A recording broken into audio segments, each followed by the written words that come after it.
வணக்கம்.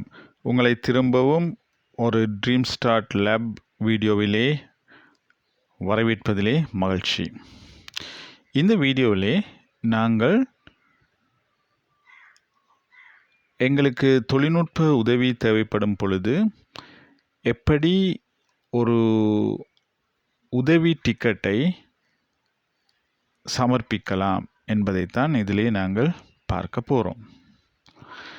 உதாரணமாக இப்படி ஒரு நிலைமையை நாங்கள் சிந்தித்து பார்ப்போம்.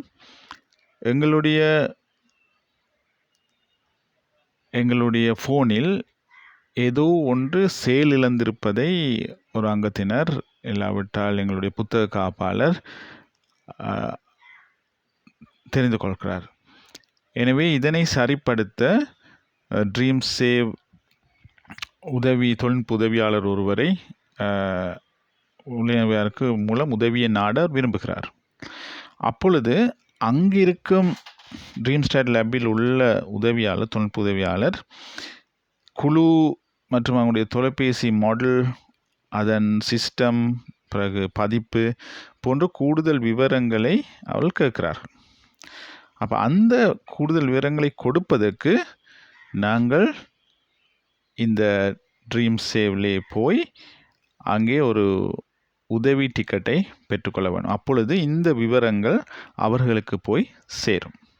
இதை விதமாக நாங்கள் செய்யலாம் என்பதை நாங்கள் பார்க்கலாம். இப்பொழுது இந்த ட்ரீம் சேவ் ஆப்பை நாங்கள் திறக்கலாம். அப்போ இங்கே மொழியும் நாடும் சரியாக இருந்தால் நாங்கள் ஆரம்பிக்கவும் என்று கொடுக்கலாம். இப்பொழுது நாங்கள் எந்த விதமான குழுக்கும் உள்நுழைய வேண்டிய அவசியம் இல்லை. இப்பொழுது நாங்கள் இதனை ஸ்க்ரோல் செய்து கொண்டு நாங்கள் மேல் நோக்கி எடுத்துக்கொண்டு போகும் பொழுது நாங்கள் கீழே உள்ள பகுதியில் நாங்கள் பார்க்கிறோம் தொடர்பு உதவி என்ற ஒரு உதவி இருக்கிறது. நாங்கள் தொடர்பு உதவியில் உள்ளுக்கு செல்லும் பொழுது எங்களுக்கு இருக்கும் குழுக்கள் வரும். எனவே நாங்கள் பயிற்சி குழுக்கு தான் ஒரு உதவி தேவை என்பதை வைத்துக்கொள்வோம். எனவே பயிற்சி குழுவை நான் கிளிக் செய்கிறேன். இங்கே ட்ரீம் சேவ் உதவி என்று இருக்கிறது. இதில் சில விஷயங்களை பதிவு செய்ய வேண்டும். அதாவது உங்களுடைய பெயரை பதிவு செய்ய வேணும்.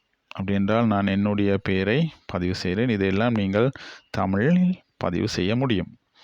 பிறகு என்னுடைய தொலைபேசி இலக்கத்தையும் நான் பதிவு செய்ய போகிறேன். ரைட். எனவே நாங்கள் 0 போட மாட்டோம். மற்ற 9 இலக்கத்தை தான் போடுவோம். இப்போ உங்களுடைய குழு இலக்கம் இருக்குது. இப்பொழுது விவரத்தை நாங்கள் சுருக்கமாக எழுதலாம். உதாரணமாக எங்களுக்கு சப்போர்ட் உதவி தேவை. நாங்கள் இதை ஒரு சாம்பிளாக செய்கிறோம். சாம்பிளை நாங்கள் போடுறோம். ஆனால் நீங்கள் உங்களுடைய உண்மையான தேவையை நீங்கள் இதிலே எழுத முடியும், தமிழிலே எழுத முடியும். இப்படி எழுதிவிட்டு நாங்கள் இப்பொழுது உதவி கோரவும் இதில் நீங்கள் பார்க்கலாம். எங்களுடைய தொழில்நுட்ப தகவல்கள் இங்கே இருக்கிறது. ட்ரீம் சேவ் பதிவு பற்றியும் அது மாதிரி தொலைபேசியின் மாடல் எல்லாம் இங்கே கொடுக்கப்பட்டிருக்கு. இதுதான் அவர்கள் பெற்றுக்கொள்ள விரும்புகிறார்கள். எனவே இந்த டிக்கெட்டை நாங்கள் அவர்கிட்ட கேட்கும் பொழுது எங்களுக்கு அந்த விவரங்கள் தெரியாது. ஆனால் அவர்கள் தான் அந்த விவரத்தை பெற்றுக்கொள்வார்கள். எனவே அந்த பெற்றுக்கொள்ள வேண்டுவதற்காகத்தான் அதை கேட்டிருக்கிறார்கள்.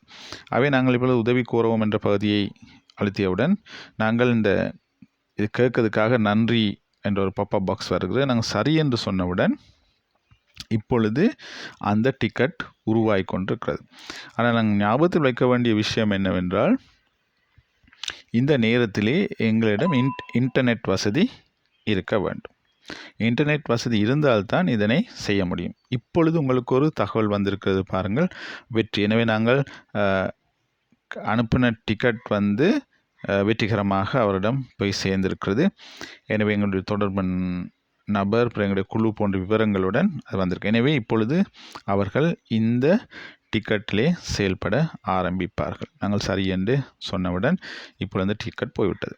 ஆனால் நீங்கள் கவனிக்க வேண்டிய விஷயம் தான், நீங்கள் ஒரு 2-3 வருடங்களாக நீங்கள் இந்த ஆப்பை பயன்படுத்தி கொண்டு வருகிறீர்கள் என்ற ட்ரீம் சேவ் உதவி தேவைப்படும் பொழுது நீங்கள் கட்டாயம் ஒரு டிக்கெட்டை அனுப்ப வேண்டும் என்று இல்லை. ஆனால் உங்களுடைய தொழில்நுட்ப உதவியாளர் இந்த விதமாக கேட்கும் பொழுது இந்த டிக்கெட்டை நீங்கள் கொடுக்கலாம். அதன் மூலமாக அவர்கள் உங்களுடைய முக்கியமான சில தகவல்களை பெற்றுக்கொள்வதற்கு அது உதவியாக இருக்கும். எனவே திரும்பவும் கவனிக்க வேண்டிய ஒரு விஷயம்தான், இந்த விஷயத்தை செய்யும் பொழுது உங்களுடைய இன்டர்நெட், உங்களுடைய இணையம் அங்கே நல்ல இணைப்புடன் இருக்க வேண்டும். எனவே இந்த வீடியோ உங்களுக்கு உதவியாக இருந்திருக்கும் என்று நினைக்கிறோம். எனவே இந்த வீடியோவுடன் நீங்கள் இணைந்திருந்ததுக்கு மிகவும் நன்றி.